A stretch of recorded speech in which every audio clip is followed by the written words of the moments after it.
Let's talk about weed, as we do often. Actually, just yesterday in the election, Colorado, they're going to start taxing weed now. And, you know, it's already recreationally legal there. And it's, I think, also got voted in Portland, Oregon yesterday. So good stuff's happening in the weed department. And then according to a new report that was obtained by the Huffington Post, legal marijuana is among the fastest growing markets in the United States. And it's growing at a rate posed to outpace the expansion of the global market in smartphones. Did I just say that backwards? I think I said that slightly backwards.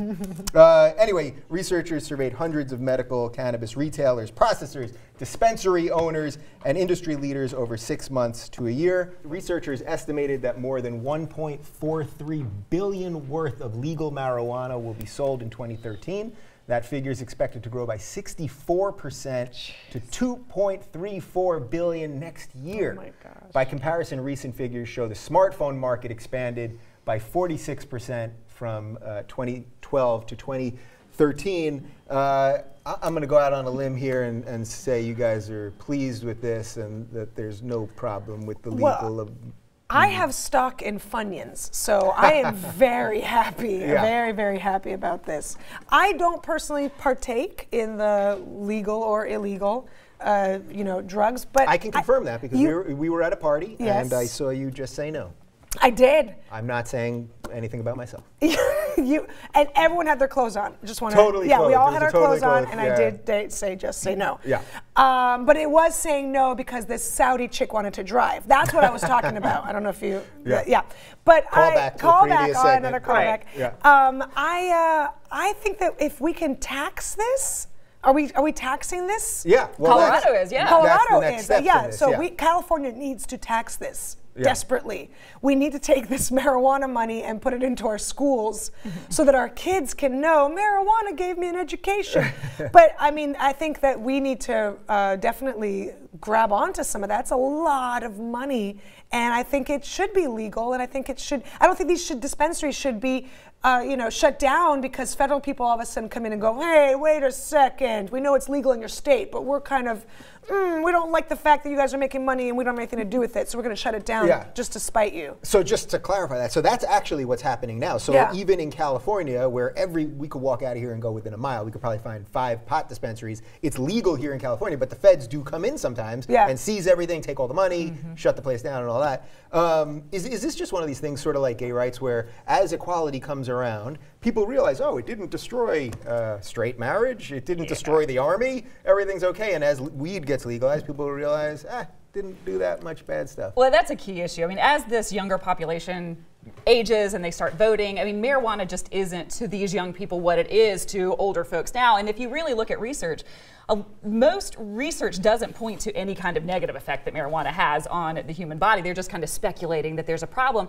And to be really, really, frankly, serious about marijuana, there are some huge health benefits. Yeah. And people, especially people who are battling cancer. I have a mother who has ovarian cancer, and marijuana has been shown to actually shrink the size of tumors, stop the blood flow to tumors, and that's a huge issue. And if we can get in on that, make money off of that, tax that, and have no negative side effects that, you know, some of the medications that we have for treating cancer along with it, that is huge. And if just to talk about the money itself, I think if you talked to any dealer, they could have told you how much money was actually in marijuana, you know, just ask them. And then all of that going back into our system rather than, you know, somewhere here or there and everybody can get in on it. And maybe we can stop the fighting on the border with the drug cartels and all that. And I think what Beth is saying is, you know, with the marijuana helping health-wise, if you like your weed, you can keep your weed. Right. I think that's really what we're saying. Make it legal. Yeah. If you like your weed, you can keep, you know, whatever you're calling it, your kush. Kush is a very damp weed. Can you imagine if the legalization of marijuana threatened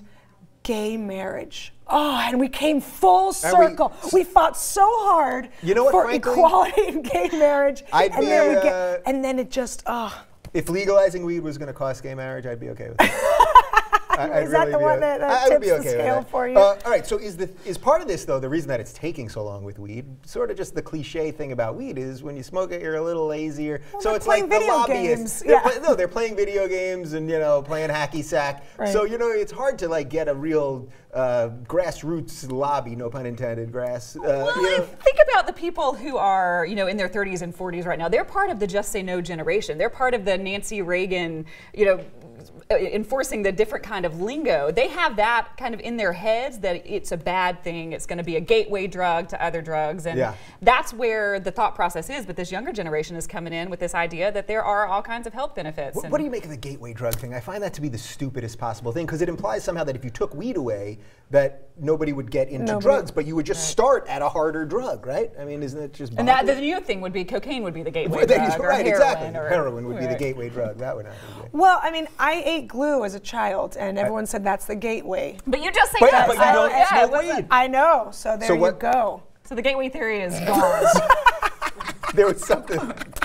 There was something there, guys. Yeah. There was something there, but because I ate glue, I forgot what I was talking about. Yeah. At the end of the day, to make this really happen, do we need Big Pharma to get behind it? No, you don't think so? Big Pharma or Big Farmers? No, we're going to need Big Farmers for sure. But no, do we need, because the prescription drug companies that give us all these drugs that make us have suicidal thoughts and diarrhea and rest of all that stuff. Do you want to talk about your morning? All that stuff. Every commercial, half the commercials about that stuff. Right. But that they're going to try to stop weed as much as possible because they can't have some sort of naturally grown thing that's going to do all those good things. Oh, I thought you were saying get them involved, like get them behind it. No, but ultimately to really make it legal because of all the power they have, that they're going to somehow steal the thunder behind this thing. The great thing would be is if the voters, if the population made it so that you don't elect people who are really, really against it, and then Big Pharma doesn't have to get involved because they're not going to have the power. Like this is a very idealistic view, but turn the power back to the people, let the voters make the decision, and then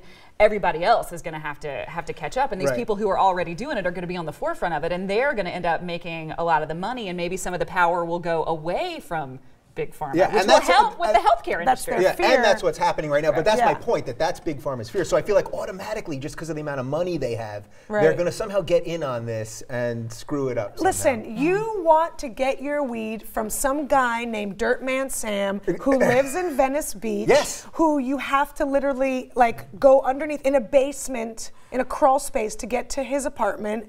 And that's where you want to get your weed. You don't want to walk into a Save-On or a CVS and get your weed. That takes out all the fun out of it. This coming from someone who's not a pot doesn't smoker. smoke weed. But I I'm know saying you really have a warped view of how people get their weed. It's that's really not how everyone got it here. No. All the people working here. No, they're all they have glaucoma. They have glaucoma. Right. They have cards. Cards. I really hope that it does find some sort of middle ground. It doesn't get to Big Pharma. I don't want it to get to that place, but I don't want it just to be kind of gross and back alley and gunfights. Right. You know what I mean, with cartels. It just stays, like you said, in the people's hands. Like with that one hot nurse who wears a white lab coat on Venice Beach, telling you to come in if you have a headache, right? She's qualified.